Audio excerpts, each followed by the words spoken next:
Hey everybody, welcome back to the Bible reading plan. We're in the 20th chapter of the book of Revelation today, and we're talking about the millennial reign of Jesus Christ in this chapter. And it's important to know that the first six verses in this chapter are the only time in the Bible that it explicitly talks about the millennial reign. And we can look at other passages in the Bible and say, okay, this was talking about the millennial reign, but it wasn't explicitly stated. So a lot of Christians have differing beliefs over this, and they let that divide them. They're not charitable with other Christians. And the book of Revelation is so difficult and filled with a lot of metaphor. We don't know what's historical sometimes and what's metaphorical necessarily, because that's kind of the nature of prophecy until it comes true. We don't really know for sure what's going to go on to the exact detail. But, we can't let that divide us as Christians. As long as it's not a first things first, something necessary for salvation, then we don't need to let it divide us as Christians. But we're going to look into the millennial reign of Jesus Christ today, and it starts by talking about an angel coming down from heaven with the key to the bottomless pit and binding Satan and throwing him in the bottomless pit for 1,000 years. After 1,000 years, he is allowed to come out, and he wreaks havoc for a second, but that's not until the 1,000 years are over that he does wreak havoc. So we know that Satan's going to he's going to go in the bottomless pit for 1,000 years, be released for a little while to be judged.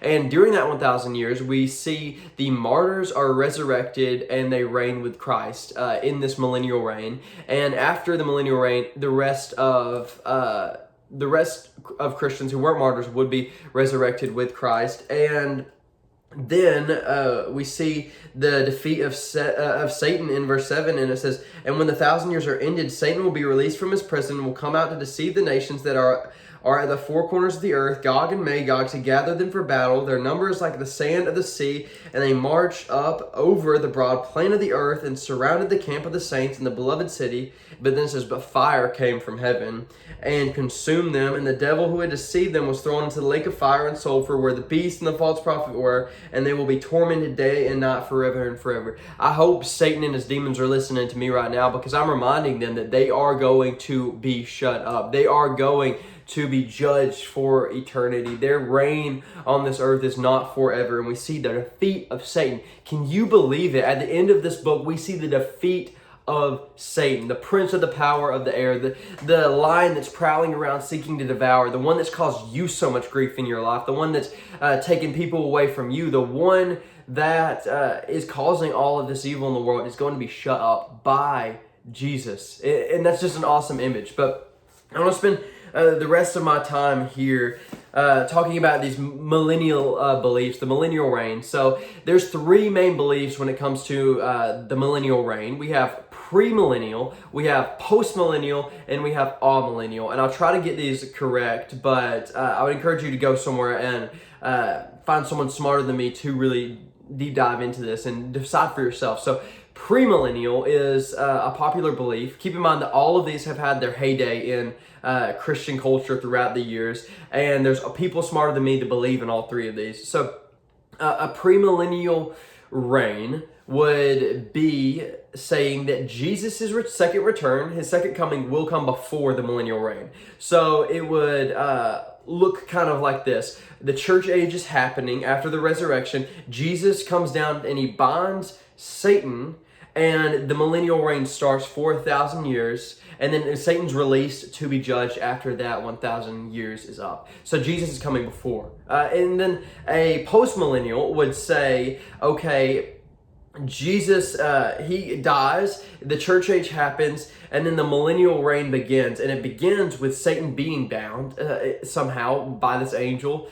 And then we have the millennial reign, and then we have the second coming of Jesus. And simultaneously to the second coming of Jesus, Satan is released, musters his forces to attack the earth, and Jesus totally wipes him out. And the difference here, the reason people argue so much is because premillennial, the people who believe Jesus is coming before the millennial reign, these guys believe that the earth is going to get a lot worse before Jesus comes back. And we see that there are verses to back that up. Jesus seems to say that it's going to get a lot worse before Jesus comes back. So they tend to have a scorched earth run, like go collect everybody, try to share the gospel as much as you can, because we're going down with the ship here. It's going to end worse than it is right now. And then post-millennial, you'll have a more happy ending. They believe that Satan is bound, and then throughout the years, every tongue and tribe and nation will come to know God, and the earth will be united under one Christendom, and then Jesus will come back. And there's verses to back that up as well, that possibly everything will get better to a pinnacle of goodness, and then Jesus will come back.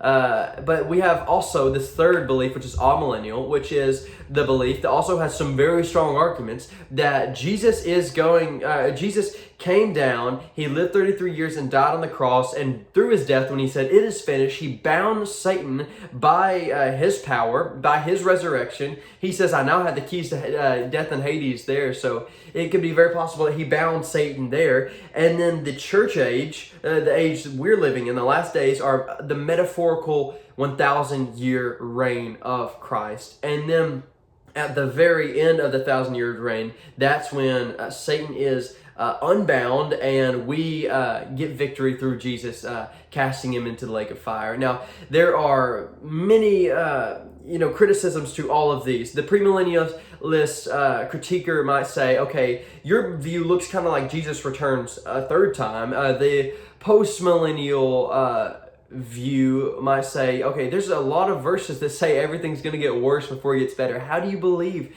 that it's going to get this good before Jesus comes back? And then, the amillennialist view, someone would look at it and be like, do you really think Satan is bound and he doesn't have power right now? Because it looks to me like Satan is running rampant over the world right now. So there's different views and different critiques for all of them. I'm not saying all the critiques I just represented were correct, but it's all to say that we shouldn't hold it against each other, and we should try to learn more and more about this. But at the ending, it talks about the judgment before the great white throne, which is the climax of this chapter, where all will stand before Jesus and give an account of their lives, saved and unsaved. And they're going to stand before Jesus, and the Lamb's book of life, this book of life will be opened, and if your name's not in it, then you're going to be cast in the fire with Satan. If your name's not in it, then you will earn what you deserve, this eternal punishment. And that should weigh on us every single day, every single hour, that if I don't tell that person, then they may never be told, and they may have to stand before Jesus one day and say, I don't know. I am not a child of God. And ultimately, we need to walk around and be caring about this. We should carry this weight on our shoulders that we are the hands and feet of Christ that go and share the gospel, the good news, what Jesus has already done. Jesus has already died for their sins. We just have to tell them about it. And that should weigh on us for us to go out and share that news, share the good news today for Jesus. But a lot of weighty things, but what you need to know today is that Jesus is coming back. He's going to set all things right, but before he does, we need to be going and sharing the good news of Jesus Christ over all the earth, because he loves us and he wants what is best for us in the end. Thank you for joining me for the Bible reading plan. I hope to see you tomorrow. Bye.